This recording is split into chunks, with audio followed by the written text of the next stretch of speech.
Quem achou diz amém? Amém.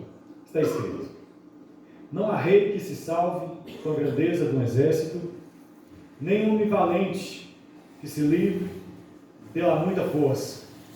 O cavalo é vão para a segurança, não livra ninguém com sua grande força. Eis que os olhos do Senhor estão sobre os que o temem, sobre os que esperam na sua misericórdia, para livrar as suas almas da morte e para conservar vivos na fome. A nossa alma espera no Senhor. Ele é o nosso auxílio e o nosso escudo, pois nele se alegra o nosso coração, porquanto temos confiado no seu santo nome. Seja a tua misericórdia, Senhor, sobre nós, como em ti esperamos. Amém. Repitam comigo essas palavras, eu leio e vocês repetem. Seja a tua misericórdia, Seja a tua misericórdia, Senhor, Senhor, sobre nós, sobre nós, como em ti esperamos. como em ti esperamos. Senhor, nosso Deus Todo-Poderoso, quero colocar diante do Senhor cada vida que está aqui, os meus irmãos que saíram de suas casas e vieram aqui celebrar o teu nome e ouvir a tua palavra. Pai amado, o Senhor é o nosso Deus e a ti servimos com muita gratidão no coração. Abençoe a todos aqueles, ó Pai, que participaram deste culto ativamente, falando da tua palavra, louvando ao Senhor e testemunhando da sua glória. Esteja conosco, fale mais uma vez conosco e que essas palavras, Pai, seja como boa semente em terra, Senhor, e que gere o fruto a qual é designado. Eu te agradeço e te louvo, em nome de Jesus. Amém. Os versos que eu li fala sobre a ilusão da força humana. E tentaremos tirar aqui outros princípios além desses versículos que li aos irmãos. O Salmo 33 começa com uma palavra dizendo: alegrai-vos no Senhor, regozijai-vos no Senhor. E o Salmo 33 vai terminar com essa declaração: o nosso coração se alegra em Deus. Irmãos, que possamos nos alegrar no Senhor, regozijar no Senhor. Nos tempos nos quais vivemos, essa parte da Bíblia é muito desconsiderada, porque buscamos nos alegrar em tantas outras coisas, mas em Deus não encontramos regozijo para a nossa alma. Eu estava lendo esses dias o livro do profeta Isaías e tem uma parte muito interessante que diz assim: porque vocês abandonaram a fonte de Siloé e buscaram águas em outras fontes, vocês perecerão. Se buscarmos saciar nossa sede, senão no Senhor, nós pereceremos, irmãos. A nossa alma enfraquecerá, ela ficará raquítica e não conseguiremos andar. Mas se continuarmos a buscar, a saciar nossa sede, a nossa fome, no Senhor nosso Deus, naquele que nos alimenta, na fonte de Siloé, continuaremos vivendo, porque Ele é a nossa força, Ele é o nosso escudo, Ele é a nossa fortaleza. Nos textos que li começa o seguinte: primeiro princípio que devemos tirar, está no versículo 16 a 17. Não há rei que se salve com o poder de seus exércitos, nem por sua muita força se livra o valente. O cavalo não garante vitória, a despeito de sua grande força, a ninguém pode livrar. Primeira coisa que podemos tirar desse salmo, da leitura de hoje, é que a força humana e os recursos humanos são ilusórios. Quando você confia em qualquer recurso humano, seja político, seja em questão cognitiva, sabedoria, inteligência, força física, e você confia somente nisso para guiar sua vida, você vai se frustrar e você vai ver que é ilusão, que o socorro humano ele é totalmente vão. Ou seja, não te socorre quando você mais precisa, não te ajuda quando você está necessitado, quando você está mais precisando de uma ajuda, o recurso humano falha. E aqui nós temos 4 símbolos dos recursos humanos. Primeiro nós temos um rei, exércitos, temos um valente e temos um cavalo. Recursos importantíssimos naquela época. O cavalo hoje a gente usa para cavalgar, ou para buscar ali uma cabeça de gado, para reunir os animais, ou para ir na casa do vizinho. Naquela época, os cavalos eram usados em carruagem de guerra. Era a principal força motriz da guerra naquela época. Hoje as nações usam aviões, naquela época, cavalo. A nação que tinha mais cavalos, certamente era a nação que venceria a guerra. O rei tinha uma coroa em sua cabeça, e se ele mandasse tirar a vida de alguém, ele tinha poder político para isso. Os exércitos tinham poder bélico, tinham as espadas na mão. E o valente tinha a força física, os músculos. Mas tudo isso, sem Deus, é vão. A coroa não consegue manter vivo um rei que Deus decidiu matar. A espada não consegue defender um exército quando Deus decidiu destruir. Os cavalos não conseguem levar alguém à vitória completa se Deus assim não quiser. E muito menos um valente. Então, quando você confia no recurso humano e faz do recurso humano sua esperança e sua força, meu irmão, o seu fracasso é certo, a sua derrota você pode esperar que vai chegar em breve. O salmista, ele quer nos levar a olhar para Deus. Porque quando você confia no recurso humano, sobra apenas duas opções para você: o orgulho ou a desesperança, ou o desespero. Somente essas duas opções, quando você confia no recurso humano. Primeiro, se você confia no recurso humano, e você tem todos os recursos, você se orgulha. Quando você confia na autoridade política, você se gloria. Se você tiver esse recurso, eu tenho autoridade, tenho uma coroa na minha cabeça, um cetro em minha mão, posso mandar matar quem quiser, posso dar vida a quem quiser, qualquer palavra minha resolve meus problemas, eu tenho autoridade. Se você tiver exércitos, você também se gloria. Aí eu tenho amigos, se eu precisar de ajuda eu ligo para alguém, alguém me socorre na hora, estende suas mãos para mim. Eu tenho recursos a buscar no tempo da tribulação, no tempo da angústia. Se você tem recursos e você confia neles, o orgulho é certo. Você se gloriará, se colocará acima dos outros. Você dirá de si mesmo: eu tenho muitos bens para longos anos, eu tenho recursos para manter minha vida confortável por muito tempo. O orgulho faz parte da vida das pessoas que confiam em seus recursos. No entanto, se você confia em recursos humanos e não os tem, o que sobra para você é o desespero, porque você não tem. E você fica desesperado. Você fica desesperado porque você não tem o poder que uma coroa te coloca quando você está com ela na cabeça. Você entra em desespero porque a sua palavra não tem autoridade como a de um rei. Você fica em desespero quando você pensa: eu precisava de amigos e não tenho meus amigos para me defender. Você entra em desespero porque você precisava de recursos humanos e não os tem. E você confiava neles. Então, irmãos, que não venhamos ancorar a nossa fé, ancorar a nossa confiança em recursos humanos, porque isso tudo são falsos, e tudo isso nos prejudica. Se você tiver, você se orgulha; se você não tiver, você entra em desespero. E para deixar isso lúcido, mais claro como a luz do meio-dia, contarei uma história da Bíblia, onde essas duas opções aparecem assim de forma clara. Temos ali o rei Saul com o seu exército. Ele tem uma coroa na cabeça, um cetro na mão, exército ao seu lado, tem cavalos, mas em vista de seus inimigos, ele não tinha, porque os inimigos tinham em número bem maior. Do outro lado do arraial estavam os filisteus, e os filisteus tinham mais cavalos. Os filisteus tinham um rei mais inteligente, os filisteus tinham um valente mais forte, e o nome do valente era Golias. Ele era forte. De um lado temos Saul, do outro temos Golias.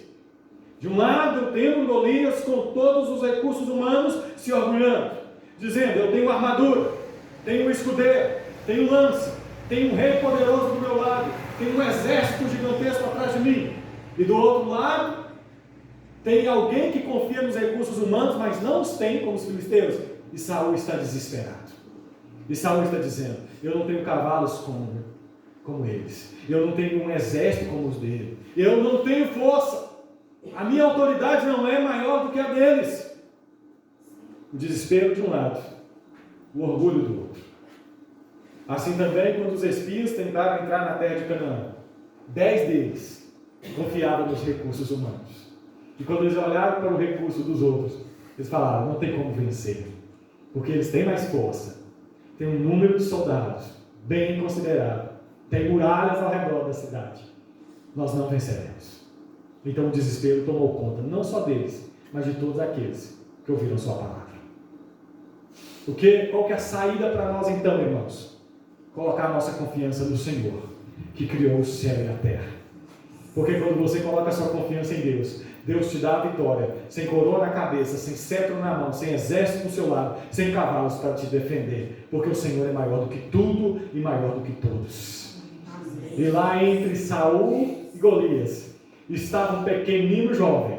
Ele não tinha uma armadura, ele não tinha uma coroa, não tinha um exército para defendê-lo, ele não tinha um cavalo para montar, mas ele ia contra Golias em nome do Senhor dos Exércitos. Ele colocou a confiança dele em Deus, colocou todo o pensamento, toda a sua crença, todo o amparo da sua alma no Senhor, e Deus, no seu tempo, o socorreu.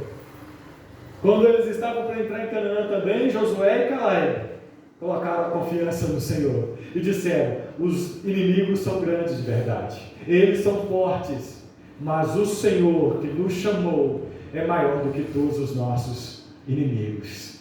Irmãos amados em Cristo, não confie nos seus recursos, confie no Senhor. Não confie nos números, não confie na sua sabedoria, confie no Senhor.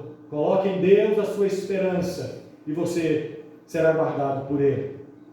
Lá em Mateus, no capítulo 7, versículo 26 e 27, Jesus fala de um grupo de pessoas que constroem a casa sobre a areia e outros que constroem a casa sobre a rocha. Aqueles que constroem sobre a areia são aqueles que confiam nos recursos do homem. Vai chegar o dia, irmãos, que o rio vai vir. E quando o rio chegar, quando a tempestade bater na porta, você verá que a coroa não vai poder te defender, que o exército não vai poder te defender, que os cavalos não te defenderão e nenhum valente estará do seu lado. A força do seu braço não vai poder te ajudar. Mas se você colocar sua confiança em Deus, pode vir o rio, pode vir o vento, mas a casa não vai cair, porque você estará amparado, segurado na mão do Senhor. A irmã Rosângela fez uma citação aqui do Salmo 127. Se o Senhor não guardar a cidade, em vão vigia a sentinela. Não adianta, irmão João. Não adianta. Você disser assim, não, eu vou confiar nos meus recursos. O muro ao redor da minha cidade vai me proteger. Não vai. A sua família não vai te proteger. Mas se o Senhor estiver contigo, irmão, você está guardado como ovelha nas mãos do bom pastor. Sabe o que acontece muitas vezes? É que nós estamos olhando apenas para as coisas dessa vida. Nossos olhos estão fixados nas coisas deste mundo. E olhamos para os exércitos, olhamos para uma coroa real, olhamos para o cetro, olhamos para os cavalos como socorro, como ajuda. Mas nós devemos fazer, como o irmão Joane leu aqui no início, elevar nossos olhos. Elevar nossos olhos. Você tem que olhar para cima. Você tem que levar sua mente para as coisas do alto. E aí você verá que não tem motivos para andar desesperado. Você não tem motivos para se orgulhar, porque o seu socorro não vem de si mesmo. E você não terá motivos para entrar em desespero, porque o seu socorro é bem presente nas horas da tribulação. O Senhor te guardará de todo mal. Ele te protegerá. Uns têm recursos humanos, outros têm a fé. E na hora da angústia, liberdade, a fé dá o real amparo que a gente precisa, irmãos. De que vale um exército sem a presença de Deus? Leva essa pergunta para você. Do que vale uma coroa sem a presença de Deus? Do que vale paredes? Do que vale paredes? Do que vale um telhado? Do que vale um alicerce? Se Deus não estiver lá dentro. Agora, se Deus estiver contigo, você pode reunir na garagem de uma casa, que o poder de Deus se manifesta lá dentro. Você pode ir para debaixo de uma árvore e o poder de Deus te acompanha. As pessoas podem fechar as portas para você, mas Deus te acompanha. Deus manifesta a glória, Deus manifesta o poder. É o poder de Deus, irmãos. É Deus que faz as coisas acontecerem, é Deus que move montanhas, é Deus que move coração de reis, é Deus que coloca príncipe, tira príncipe, é Deus que pega do pobre, do monturo pobre necessitado e o faz assentar com os príncipes da terra. É Deus que faz isso. Na época de Jesus Cristo, os fariseus se orgulhavam e se achavam os melhores dos homens e desprezavam os publicanos, desprezavam as prostitutas, desprezavam a classe baixa da sociedade. Mas Jesus Cristo chegou e mudou toda a história. E não importava a capa que o fariseu usava, não importava o turbante que ele tinha na cabeça, isso nada pôde fazer por ele. Mas o Senhor foi o socorro do pobre, o Senhor Jesus Cristo foi o socorro do publicano, Ele salvou os pequeninos. E Ele veio a nós, Ele nos salvou, morreu numa cruz, nos defendeu e ainda nos defende. Coloque sua confiança no Senhor. Segunda coisa que aprendemos nessa seção desse texto, versículo 18: eis que os olhos do Senhor estão sobre os que o temem, sobre os que esperam na sua misericórdia. O Senhor não vigia os fortes, Ele vigia os que o reverenciam, os que têm uma vida de dependência e temor. Deus tem um olhar de cuidado para aqueles que o temem, para aqueles que esperam nele. Não importa o quão brilhante seja uma coroa, que a pedra de diamante lá faça resplandecer, tinir os olhos dos homens, mas o que o Senhor procura é um coração que espere nele. É um coração que o ama e que tema diante de sua presença. Quando o Senhor olha do céu para a terra, Ele não procura os exércitos, Ele não procura os reis, Ele procura o coração de quem teme, Ele procura fé. Não foi isso que Jesus disse? Quando o centurião pediu para curar o amigo dele? Nem mesmo em Israel achei tanta fé. Ele não fala em um dos textos escatológicos, quando o Filho do Homem voltar, porventura haverá fé na terra? Jesus também não disse à mulher samaritana: olha, não servirão a Deus mais nesse monte, nem no outro, mas onde tiver um adorador que adora em espírito e em verdade, ali estará o Senhor, porque são esses que Deus procura. Deus procura homens de fé, homens de esperança, homens que temem a Deus. Lá estava Saul, montado em seu cavalo branco, com seus exércitos. Mas Deus não foi até Saul, Deus foi até o pasto de Jessé, onde Davi estava. E lá teve um encontro com Davi.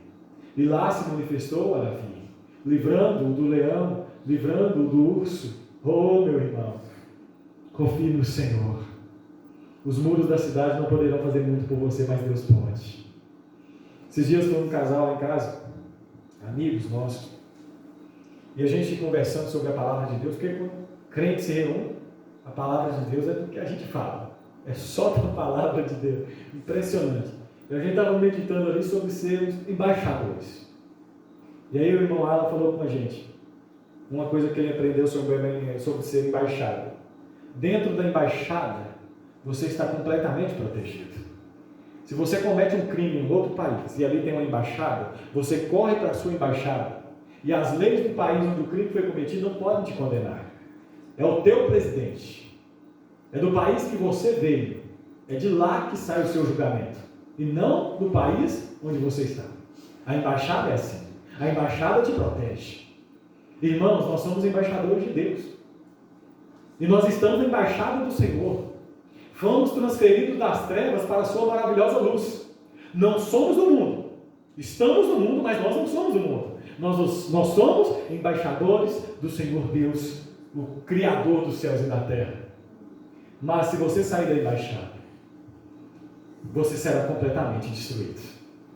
O inimigo toma posse da sua vida e te destrói. Mas o que a palavra de Deus diz, irmãos? Que nós estamos guardados na mão do Senhor. O inimigo está lá fora rugindo. O inimigo está lá fora falando de todo tipo de maldade. Mas nós estamos guardados na mão do Senhor, protegidos pelo sangue de Jesus Cristo. Então não tema. Fique na embaixada, fique na vontade de Deus. Fique guardado na proteção gloriosa de Deus. Confiando em Deus. Nunca confie em seus recursos, confie no Senhor. Hoje estamos falando aqui da celebração da ceia do Senhor. Não confie enquanto você é bom, enquanto você é perfeito, enquanto você faz coisas que outros não fazem. Confie no sangue de Jesus Cristo, porque é Ele que te defende, é Ele que te protege, é Ele que perdoa todos os seus pecados. É Jesus Cristo. Os olhos do Senhor procuram a fé e não a força. Lá no Salmo 147, no versículo 11, fala que o Senhor procura os humildes, aqueles que o temem. E possamos confiar no Senhor. Amém, irmãos? Terceira coisa que a gente aprende: a proteção divina em tempos de morte. Versículo 19. Para livrar da morte a sua alma e no tempo da fome conservar-lhes a vida. Quando chega o dia da morte, diz o Salmo 49, que nenhum recurso humano pode fazer nada por alguém. Lá diz assim: um amigo não pode dar o resgate da alma do seu outro amigo. Não pode, porque os seus recursos acabariam antes. Não teria como pagar, não teria como remir da sepultura a alma daquela pessoa. Mas no mesmo Salmo 49, onde o salmista está escrevendo isso sobre o ímpio, ele fala assim: mas o Senhor guardará a minha alma do poder da sepultura. O Senhor remirá a minha alma. Irmão, não tem coroa, não tem exército, não tem cavalo, não tem valente que pode impedir a morte eterna de uma alma. Mas o nosso Senhor Jesus pode. O nosso Senhor Jesus pode nos proteger completamente, porque Ele nos deu a vida, e a vida eterna, vida em abundância, vida que não acaba, vida que não diminui, vida em abundância. Enquanto outros vêm nos matar, roubar e destruir tudo que temos, o Senhor veio para nos dar vida, e vida em abundância. Confie no Senhor sempre. Estamos estudando algumas religiões ali na escola, e nas pesquisas das religiões que eu tenho feito, eu descobri que um grupo, eles fazem algo chamado voodoo. Voodoo. Eles dizem assim: a vingança é um direito. E como que eles se vingam das pessoas? Eles não vão lá, não encaram. Eles usam guias para fazer o mal para o outro. Eles vão lá, pegam o fio de cabelo da pessoa, ou uma peça de roupa, ou um perfume, alguma coisa que pertence a outro. Chega na sua casa, faz um bonequinho. Já ouviu falar de bonequinho de voodoo? Faz o boneco, pega uma agulha e começa a espetar a agulha. Ou às vezes espeta a agulha ali, umas 10 agulhas, tudo, faz um feitiço lá e guarda o boneco. E deixa a pessoa adoecer. E o projeto é que a pessoa adoeça e que a pessoa morra. Irmãos, e quantas pessoas crentes que eu conheço que ficam com medo de voodoo? Colocou meu nome na boca do sapo e costurou. Pegou um fio de cabelo que eu deixei cair no carro, fez um boneco de voodoo e espetou uma agulha. Pegou uma peça de roupa e fez um boneco de voodoo, espetou a agulha. Irmão, pode, se pedir eu dou até o pé. Pode fazer, meu filho. Não, peraí, deixa. Toma, faz. Porque, irmãos, quando Deus abençoa, ninguém é amaldiçoa. Amém. E eles pagam caro para isso, viu? Um trabalho bem feito custa lá seus 3.000 reais. Mas eu lembro de alguém que recebeu uma quantia muito grande para amaldiçoar o povo de Deus uma vez. O rei falou assim: chama Balaão para nós. O homem tem poder, chama o cara. Ele é bruto, chama ele. Balaão chegou e estava lá o povo de Deus. E ele conseguiu ver o povo de Deus de longe. E Balaão falou assim: olha, deixa comigo. Me dá o dinheiro aí, me dá a bolsa de moedas. Balaão colocou a bolsa de moedas aqui. Quando ele abriu a boca para amaldiçoar, saiu palavras de bênçãos. Daí o rei falou assim: Balaão, mas eu te chamei foi para amaldiçoar, foi para fazer feitiço de voodoo. Balaão, cadê o boneco? Espeta o boneco, Balaão. E Balaão tenta amaldiçoar de novo e as palavras saem abençoando de novo. Aí o rei fala assim: o que está acontecendo, Balaão? Eu não posso amaldiçoar quando Deus já abençoou. Não pega a maldição naqueles que Deus já abençoou. Lá no livro do profeta Zacarias, irmão, tem uma palavra que me encanta e me faz tremer o coração. Quando o Senhor fala assim: eu sou ao redor do meu povo como muralha de fogo. Como muralha de fogo ao redor dos que me amam, dos que me temem. Oh, irmãos, Balaão recebeu muito, mas só que ele não conseguiu amaldiçoar o povo de Deus. E pensa num povo difícil de lidar. Você acha que o povo de Israel era o povo perfeito? Aquele povo era murmurador. Aquele povo chegou nas águas de Meribá e falou: mas as águas estão amargas, querem voltar para o Egito. Quando o povo não teve o que comer, eles reclamaram: não temos o que comer, vamos voltar para o Egito. Mas quando Balaão foi amaldiçoar, Deus não deixou. Sabe o que Deus estava dizendo? Para aquele rei, para Balaão, para todos entenderem? Deus está dizendo assim: do meu povo, cuido eu. Dos meus filhos, eu que educo. Eu bato nos meus filhos. Eu faço os meus filhos passarem pelo fogo, pela água e pelo rio. Mas ninguém toca nos meus filhos sem a minha permissão. Ninguém toca. A irmã Karina está ali, irmã Rosângela. Se a irmã Karina fizer o erro, a irmã Rosângela começar a corrigi-la, e alguém chegar e tentar tocar na Karina, a irmã Rosângela para de corrigir a Karina e começa a espancar quem tentou agredi-la. É assim, irmãos. Assim é Deus conosco. Deus nos corrige, Deus vai lá e nos açoita, mas Ele é nosso Pai e não deixa ninguém nos tocar. Satanás pode rugir lá fora como leão, pode matar o bicho que quiser, pode costurar a boca do sapo, fazer um boneco de voodoo que quiser. Nós estamos guardados na mão do bom pastor e ninguém toca em nós, irmãos. Estamos guardados na mão daquele que tem todo o poder, daquele que nos guarda. O Senhor é o nosso Deus. O Senhor é o nosso Deus, Ele nos protege em todo o tempo. Ele nos protege até mesmo da morte. Ele nos protege, Ele nos guarda. Quarta coisa que aprendemos neste salmo é que uma alma que espera alcança segurança. Verso 20 e 21. Nossa alma espera no Senhor, nosso auxílio e escudo. Nele o nosso coração se alegra, pois confiamos no seu santo nome. Não tem nenhum exército que pode ser escudo o tempo todo. Mas o texto que foi lido diz: o Senhor te guardará de todo mal. O Senhor é a tua sombra à tua direita. O Senhor abençoará e te guardará na tua saída e na tua entrada, desde agora e para sempre. Foi lido aqui mais cedo por nosso irmão Dani. O Senhor nos guardará. Ele é o nosso ajudador. Ele é o nosso socorro. Irmãos, em todo o tempo. Ele é escudo. Escudo é aquele que protege, aquele que não deixa os dardos inflamados de Satanás chegar até nós. Então espere no Senhor. Coloque no Senhor a sua confiança. E nesse verso diz: nele, o nosso coração se alegra. Nele, o nosso coração se alegra. Falando lá do verso 1, né? Regozijai-vos no Senhor. E aqui diz: nele, o nosso coração se alegra. O meu coração se alegra não é nas coisas que eu tenho, mas no Deus que me tem. É nele que meu coração se alegra. Ele é o nosso pão, irmão. Porque quando você perder a alegria no exército, quando você perder o exército, perder a coroa, perder os amigos, perder o valente, perder tudo, o Senhor ainda continuará te amando. Ainda que todos te abandonem, ainda que sua mãe e seu pai te desamparem, o Senhor jamais te desamparará. Como diz a irmã Rosângela aqui, Ele é o nosso socorro.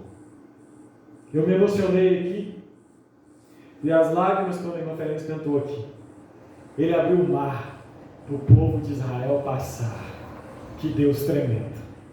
Porque às vezes, irmãos, na nossa luta diária, você se vê cercado de um lado e de outro por inimigos que são tão mais fortes que você, por reis que têm coroa na cabeça, por exércitos bem mais numerosos do que o seu. Mas o nosso Deus é tremendo. Ele abriu o mar. Ele pode fazer qualquer coisa. Nada é impossível para o nosso Deus. Nada é impossível para Ele. E é nele que o nosso coração se alegra e a nossa alma espera para a glória do seu nome. A última coisa que aprendemos aqui, a quinta coisa, que nesse sermão você levará contigo para a sua casa, é que Deus não foi o nosso socorro somente ontem. Ele não somente é o nosso socorro hoje e agora, mas Ele também será o nosso socorro no futuro. E uma coisa que Jesus diz no final da oração do Pai Nosso, ali no final daquele sermão sobre isso, Ele fala que basta cada dia o seu mal. O dia de amanhã trará consigo o seu mal. Por isso amanhã você vai precisar da proteção de Deus também. Hoje você confia no Senhor, mas eu quero dizer algo para você: confie no Senhor amanhã também. Não confie somente no Senhor hoje, não. Não lembre somente das coisas que você confiou em Deus no passado, não. Confie no Senhor para o seu futuro também.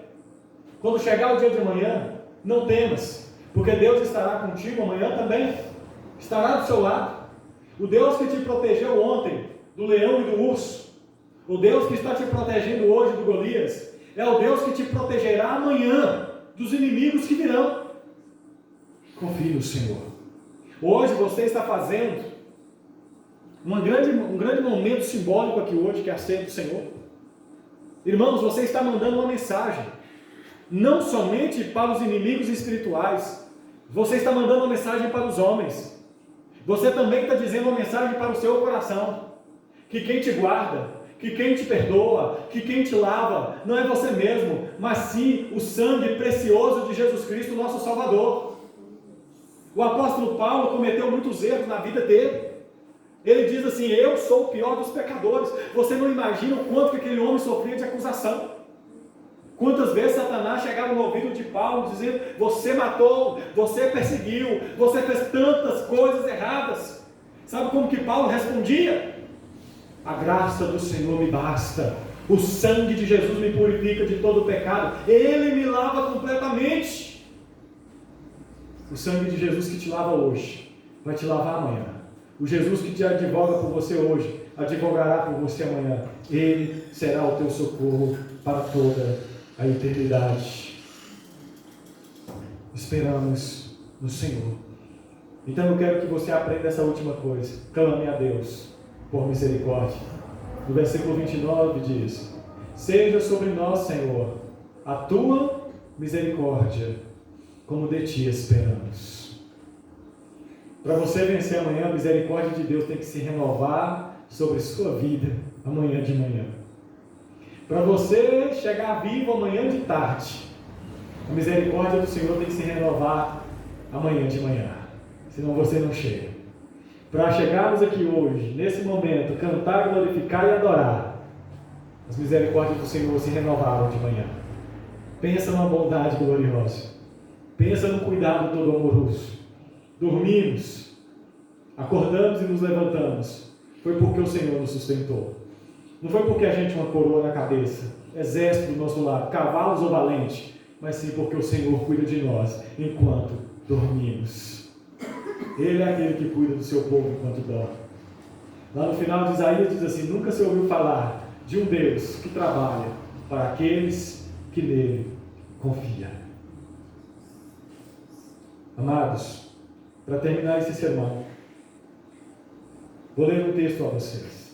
Romanos 8,37 diz: mas em todas essas coisas somos mais do que vencedores, por aquele que nos amou. Não é por nossa força, não é por nossa coroa, não é por nossos cavalos, mas por aquele que nos amou, que nós somos mais que vencedores. Porque estou certo. Sabe o que isso significa? Eu tenho certeza. Será que você tem essa certeza? Tem essa certeza hoje. Paulo tinha certeza de que nem a morte, nem a vida, nem os anjos, nem os principados, nem as potestades, nem o presente, nem o futuro, nem a altura, nem a profundidade, nem alguma outra criatura nos poderá separar do amor de Deus que está em Cristo Jesus, nosso Senhor. Se Deus é por nós, quem será contra nós? É com Deus que você vencerá, irmãos. Vá hoje contra o seu Golias, em nome do Senhor dos Exércitos. Amém? Guarde essa palavra no seu coração porque assim o Senhor